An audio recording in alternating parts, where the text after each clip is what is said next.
చేతులు కాలాక తగిన ground work లేకుండానే నిర్ణయాలు, ప్రాక్టికల్ సమస్యలపై అంచనాలో ఫెయిల్, అధికారులు గైడ్ చేయడంలో కూడా ఇబ్బందులా? అధికారులు గైడ్ చేయడంలోనే ఇబ్బందులా? సీఎంఓ ఆఫీసర్ల యాక్షన్ ప్లాన్లో లోపాలు, లగచర్ల భూసేకరణపై హైకోర్టు స్టే ఉత్తర్వులు, కంచగచ్చిబోలు ఇష్యూలో కూడా సుప్రీంకోర్టు బ్రేక్, ఆఫీసర్లు పార్టీ నేతల్లో ఆసక్తికర చర్చలు. ఇప్పుడు రేవంత్ రెడ్డి ఒక పని ముందటేసుకుంటే ఒక్క పనైనా సక్సెస్ఫుల్గా సాగిన ఇష్యూ చెప్పండి.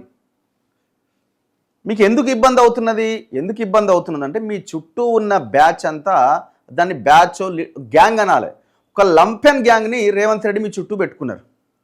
మీ చుట్టూ మీకు సలహాలు ఇచ్చే బ్యాచ్ లేదు, ఒక లంపెన్ బ్యాచ్ ఉన్నది, ఒక రియల్ ఎస్టేట్ బ్యాచ్ ఉన్నది. ఆ బ్యాచ్ మీకు సలహాలు ఇవ్వదు. అది రియల్ ఎస్టేట్ కోణంలోనే, ఆర్థిక కోణంలోనే ఉంటుంది. ప్రజల కోణంలో మీకు అలాంటి సలహాలు రావు. మీరు ఆ బ్యాచ్ మీ చుట్టూ ఉన్న లీడర్లు కావచ్చు, ఆ బ్యాచ్ మీ చుట్టూ ఉన్న అధికారులు కావచ్చు, ఎవరైనా కావచ్చు. ఇంటెలిజెన్స్ వైఫల్యం, విద్యార్థుల భావోద్వేగాలు అంచనా వేయలేదా? సోషల్ మీడియా పోస్టులపై నిఘా విభాగం ఫెయిల్, హెచ్సియు ఆందోళనల వెనుక ఉన్న శక్తులేవి? ఇప్పుడు దృష్టి సారించిన నిఘా వర్గాలట. అసలు దృష్టి కాదండి.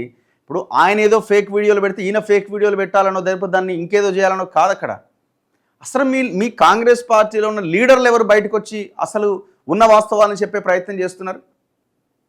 ఏ కాంగ్రెస్ లీడరు మీడియా ముందుకు వచ్చి ఈ ప్రభుత్వాన్ని మీకు మీరుగా కాపాడుకునే ప్రయత్నం చేస్తున్నారు? అసలు మీకు చేతనే అయితే లేదు కదా. చేత కావాలంటే ఏం చేయాలి? మీ పార్టీ ఐడియాలజీ ఉన్నవాడికి, మీ పార్టీ కోసం కష్టపడ్డ వాడికి పదవులు ఇవ్వాలి. మీరు ఎవరికి ఇచ్చిర్రు? అంత ఆ పార్టీ నుంచి ఈ పార్టీ నుంచి వచ్చిన వాళ్ళకి, డబ్బులున్న వాళ్ళకి, రియల్ ఎస్టేట్ గ్యాంగ్కి పదవులు ఇచ్చిర్రు.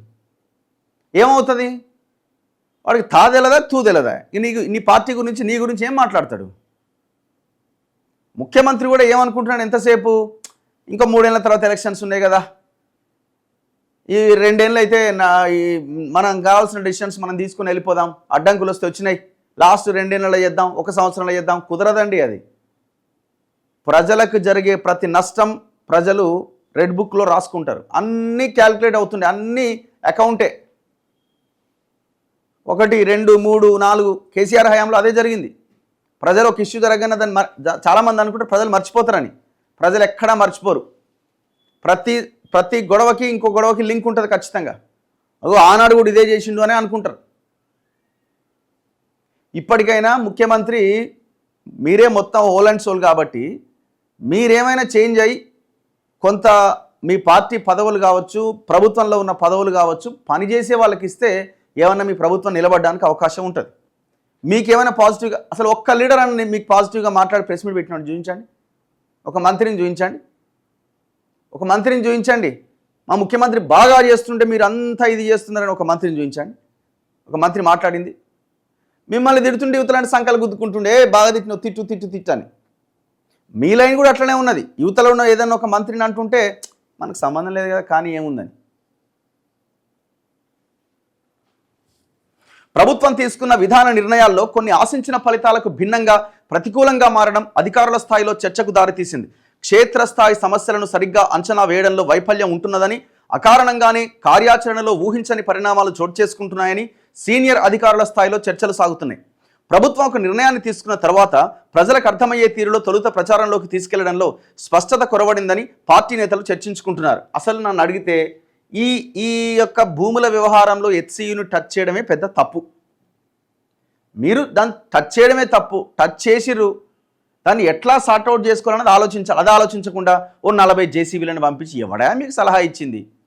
40 జేసీబీలను పంపించి ఆ షెట్లని అసలు ఎవడన్నా చేస్తాడా ఈ పని? కేసీఆర్ లాంటి వాడికే సాధ్యం ఇట్లాంటివి. మీరు కూడా అదే దారిలో ఉన్నారు కదా. గొడవ అవుతుందన్న ఆలోచన మీకు రాకపోతే ఎట్లా? గొడవ జరుగుతుంది ఖచ్చితంగా, విద్యార్థులు అడ్డుకుంటారని కనీసం రావాలి కదా. ఏడుంది వార్త.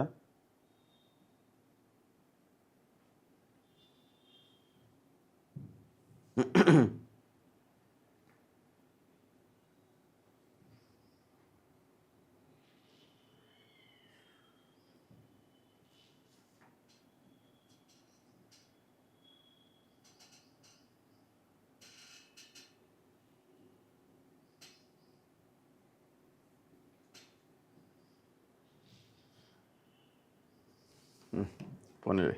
అండ్ దాంతోపాటుగా ఇంటెలిజెన్స్ వైఫల్యం అని కూడా ఒకటి రాస్తున్నారు.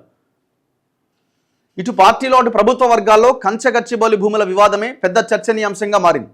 ఈ విషయంలో ప్రభుత్వానికి ఇబ్బంది ఏర్పడిందని, న్యాయస్థానాలు జోక్యం చేసుకోవడంతో కొంతకాలం కోల్డ్ స్టోరేజ్లోకి వెళ్ళినట్టే అని కాంగ్రెస్ నేతల్లో విస్తృతంగా చర్చ జరుగుతున్నది.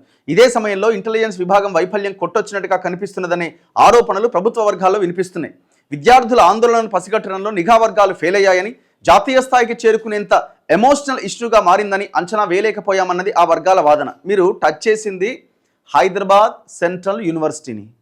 అది జాతీయ యూనివర్సిటీ. అది అందులో ఎవరు చదువుకుంటారు? అందులో పిల్లలు దేశంలో ఉన్న అన్ని రాష్ట్రాలకు చెందిన పిల్లలు అక్కడ చదువుకుంటారు. అన్ని విద్యార్థి సంఘాల నాయకులు అందులో ఉంటారు. ఖచ్చితంగా హెచ్ఈలో ఆందోళన జరుగుతుందంటే జేఎన్యూలో తెలుస్తుంది. మొత్తం దేశంలో అన్ని యూనివర్సిటీలో గొడవ స్టార్ట్ అవుతుంది. ఈ మాత్రం తెలియకుండా ఎట్లున్నారు? ఈ మాత్రం అంచనా వేయకుండా ఎట్లున్నారు? ఇక్కడ ఇంటెలిజెన్స్ కాదు ఫస్ట్ నేను అనేది, అసలు లీడరు తీసుకునే డెసిషన్లోనే లోపం ఉన్నది. మీరు దాన్ని టచ్ చేయడమే తప్పు. ప్రభుత్వానికి చేరని ముందస్తు సమాచారం, ఇంటెలిజెన్స్ వర్గాల నుంచి సమయానుకూలంగా తాజా పరిణామాలు ప్రభుత్వం దృష్టికి వెళ్ళి ఉంటే దానికి తగినట్టుగా వ్యూహాత్మక చర్యలు ఉండేవన్న వాదన కూడా ప్రభుత్వ వర్గాల నుంచి వ్యక్తమైంది. విద్యార్థుల్లో ఉన్న అపోహలు, వారి భూముల్ని ప్రభుత్వం లాగేసుకుంటున్నదనే అభద్రత సెంటిమెంట్గా మారాయని, అందువల్లనే కాంగ్రెస్కు అనుబంధంగా ఉన్న ఎన్ఎస్యుఐ లాంటి సంఘాలు కూడా విద్యార్థులకు మద్దతు ఇవ్వక తప్పలేదనే అభిప్రాయాలు ఆ పార్టీ నుంచి వ్యక్తమైనవి. రాష్ట్ర వ్యవహారాల ఇన్ఛార్జ్ మీనాక్షి నటరాజన్ నిర్వహించిన సమావేశంలో కూడా ఎన్ఎస్యుఐ రాష్ట్ర నేతలు ఇదే అభిప్రాయాన్ని వ్యక్తం చేశారు. బీజేపీకి అనుబంధంగా ఉన్న ఏబీవీపీతో పాటు వామపక్ష పార్టీలకు చెందిన విద్యార్థి సంఘాలు సైతం హైదరాబాద్ సెంట్రల్ యూనివర్సిటీ విద్యార్థులకు సంఘీభావం తెలిపాయి. ఇప్పుడు ఎన్ఎస్యుఐ గురించి మాట్లాడుతున్నారు. ఆ ఎన్ఎస్యుఐ అధ్యక్షుడిని పక్క రాష్ట్రమాన్ని చేశారన్నది ఒక కామెంట్ స్టార్టింగ్లో వినిపించింది. సరే, ఏదేమైనా మీరు నియమించారు, అయిపోయిన తర్వాత మరి ఆయన్ని ముఖ్యమంత్రి పిలుచుకొని మీ పోరాటం ఏంది, మీ కథ ఏంది, మీ లెక్క ఏందని మాట్లాడాలన్నా? నాకు చాలామంది ఎన్ఎస్యుఐ ఆయనకు సంబంధించిన వాళ్ళు మాట్లాడుతూ ఇంతవరకు మాకు అపాయింట్మెంట్ ఇస్తలేడు, ఆ యువజన కాంగ్రెస్ నాయకునికి ఏమో ఊకెపోయి ఆయన కలుస్తుంటాడు, మమ్మల్ని ఎందుకు కలిసి మేము దళితులను కాబట్టి కలుస్తలేడు అని కూడా క్వశ్చన్ చేస్తూ ఉన్నారు. వాళ్ళు మొన్న ఏకంగా ఆ ఎన్ఎస్యు అయినప్పటికీ, కాంగ్రెస్ అనుబంధ విభాగం అయినప్పటికీ స్టూడెంట్స్కి వాళ్ళు మద్దతు తెలుపుతూ ఒక ట్వీట్ చేశారు. ఆ ట్వీట్ మొత్తం రాష్ట్ర వ్యాప్తంగా దేశవ్యాప్తంగా దాన్ని ప్రచారం చేశారు. ఇగో ఎన్ఎస్యుఏ వ్యతిరేకిస్తున్నది హెచ్యు ల్యాండ్స్ మీద అని. వాస్తవాలు వివరించలేకపోయారా? కంచగచ్చిబౌలిలో ప్రభుత్వం తనదిగా చెప్పుకుంటున్న 400 ఎకరాల భూములతో సెంట్రల్ వర్సిటీకి సంబంధం ఉన్నదా లేదా అనే విషయంలోని వాస్తవాలు ఎలా ఉన్నా పర్యావరణం, జీవ వైవిధ్యం ప్రధాన అంశాలుగా మారాయని ఎన్ఎస్యుఐ కార్యకర్తలు మీనాక్షికి వివరించారు. ఒకేసారి 10ల సంఖ్యలో బుల్డోజర్లు ఆ భూముల్లోకి రావడం, డ్రోన్ చిత్రాలు గగురుపాటు కలిగించేలా ఉన్నాయని, అవి సోషల్ మీడియాలో వైరల్ కావడంతో యుద్ధ వాతావరణాన్ని తలపించే సన్నివేశాలు విద్యార్థులకు కలిగాయని వ్యాఖ్యానించారు. విద్యార్థుల్లో నెలకొన్న అభిప్రాయాలను ఇంటెలిజెన్స్ వర్గాలు ప్రభుత్వానికి చేరవేయడంలో లోపం కనిపించిందన్నది కాంగ్రెస్ నేతల వాదన. సోషల్ మీడియాలో పోస్ట్ అయిన ఫోటోలు, వీడియోలను ప్రభుత్వ వ్యతిరేక శక్తులు విస్తృతంగా వాడుకున్నాయి. మంత్రుల వివరణ అగ్నికి ఆజ్యం పోసింది. యూనివర్సిటీ భూములకు ప్రభుత్వం ఎసరు పెట్టిందని, ఒక రియల్ ఎస్టేట్ వ్యాపారిగా మారి అమ్ముకోవడానికి ప్రయత్నిస్తున్నదని విద్యార్థుల్లో అనుమానాలు బలంగా ఏర్పడ్డాయి. అదే సమయంలో ఆ భూములతో వర్సిటీకి సంబంధం లేదని, ప్రభుత్వానికి చెందినవంటూ మంత్రులు బహిరంగంగా ఇచ్చిన వివరణ పరిస్థితిని చల్లార్చడానికి బదులు అగ్నికి ఆజ్యం పోసినట్టయింది. మళ్ళా ఆ మంత్రులు ఎవరు? బట్టి విక్రమార్క, శ్రీధర్ బాబు. ఈ ఇద్దరెవరు? అదే హైదరాబాద్ సెంట్రల్ యూనివర్సిటీ పూర్వ విద్యార్థులు. ఇంకా విద్యార్థులకు మరింత కోపం వచ్చింది. నేను మళ్ళీ చెప్తున్నా, అసలు ఆ ఇష్యూ ఇంటెలిజెన్స్ వైఫల్యం ఇంకోట కాదు. ఫస్ట్ మీరు ఆ ఇష్యూని టచ్ చేయడమే తప్పు.